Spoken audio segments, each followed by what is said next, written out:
Honestly বলছি, এরকম craze, এরকম হাইপ আমি বাংলা ছবিতে দেখিনি, বা হয়তো অনেক দিন বাদে দেখলাম।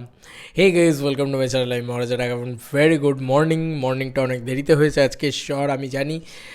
তো যাই হোক, যেটা বলার সেটা হচ্ছে যে খাদান একটা এমন সিনেমা না, মানে আমি অনেক দিন বাদে এটা লক্ষ্য করে দেখলাম যে বাংলার জনগণ একটা দিন হাঁ করে বসে রইল খাদান দেখার জন্য। তুমি ভাবতে পারো, এটা জাস্ট অবাক করা বিষয়, কিন্তু মানে এটা সত্যিই একটা দেখার মতন বিষয় এবং অবাক করা বিষয় যে একটা সিনেমা, একটা বাংলা সিনেমা, বিশেষ করে একটা বাংলা সিনেমা, সেইটা নাকি দেখার জন্যে বাংলার জনগণ, মানে সেই সিনেমাটার কোনো আপডেট দেখার জন্যে বাংলার জনগণ, শুধু আমাদের দেশ নয় বাংলাদেশ থেকে পর্যন্ত মানুষ বসে রইল হাঁ করে। রোজ উঠতে বসতে সকাল থেকে রাত্রির একটাই কথা, দাদা খাদানের আপডেট কখন আসবে, দাদা খাদানের কোনো নতুন আপডেট আছে, দাদা খাদান নিয়ে কিছু জানো, দাদা খাদানের এরপরে কী হবে, দাদা খাদান কি নতুন হচ্ছে, খাদান কি শুটিং শেষ হয়ে গেছে, দাদা খাদানে কি নতুন কোনো আইটেম সং আছে, 2000 ডান্সার নিয়ে শুনছিলাম নাকি একটা গান আছে, খাদানে অ্যাকশন কীরকম হচ্ছে, দাদা দেবদার নতুন লুক এসছে, দেখো এই লুকটা কি খাদানের লুক। কত প্রশ্ন ভাই, কত প্রশ্ন। মানে আমি বলছি লিটারেলি এমন একটা সিনেমা, যে সিনেমাটার আকাশ গগন ছুঁয়ে গেছে, হাইপ বলে না, সেইটা হয়েছে। এবং সেই হাইপটা সব কিছুর ঊর্ধ্বে চলে গেছে, এখন আর ওই আকাশ ছোঁয়ার জায়গাতেও নেই। নাহলে কালকে জন্মাষ্টমীর দিন তুমি ভাবো, লোকে পাগলের মতন ওয়েট করেছে যে কিছু একটা আসুক, কিছু একটা আসুক, কিছু একটা হোক, কিছু একটা না হোক, মানে এরকম একটা ব্যাপার। মানে দেবদা রাধে রাধে লিখেছে, ওটা নিয়েও আমরা সবাই মিলে ইন্টারপ্রেট করতে শুরু করে দিয়েছি যে খাদানে এরকম একটা রাধে রাধে গান থাকবে।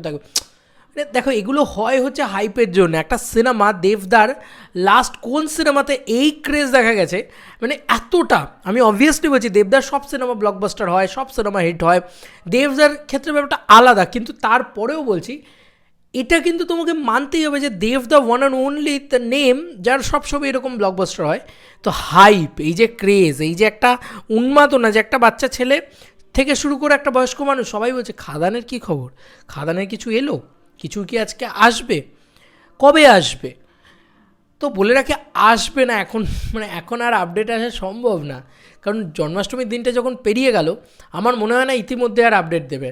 তো হয়তো মেবি সেপ্টেম্বর মাসে একটা আশা আছে, তাও তো সেপ্টেম্বর মাস থেকে টেক্কা শুরু হয়ে যাবে।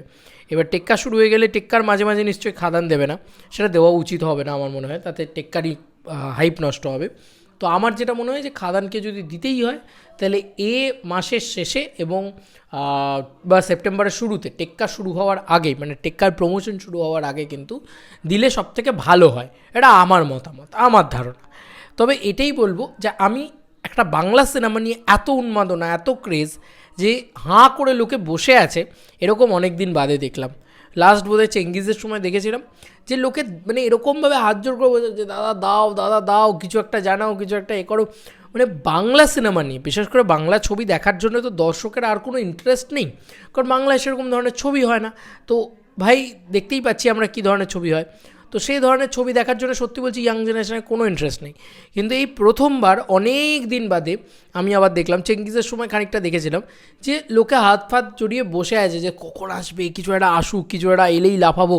মানে এই যে একটা ক্রেজ, এই যে একটা উন্মাদনা, এই যে একটা পাগলামি, এটা কিন্তু সত্যি বলছি মানে অনেক দিন বাদে দেখা গেল। আর ন্যাচারালি মানে মির্জাও এই এক্সাইটমেন্টটা তৈরি করতে পারেনি যে কখন আসবে, কি মাথা খারাপ করে দেবে এই ব্যাপারটার।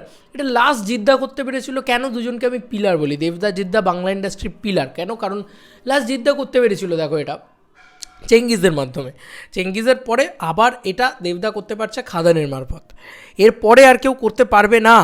মানে আমি এটুকু কনফার্ম বলতে পারি, আবার দেবদা বা জিদ্দার কোনো একটা ছবি এলে তবেই সেটা সম্ভব হবে আবার। যাই হোক, এই ছিল এখনকার মতো ভিডিও। তোমাদের কার কী মতামত এই এন্টার ভিডিওটাকে নিয়ে এবং আমার এই বক্তব্যটাকে নিয়ে জানিও কমেন্ট সেকশনে। চলো বন্ধুরা, নতুন কোনো ভিডিওতে দেখা হবে, বাই বাই।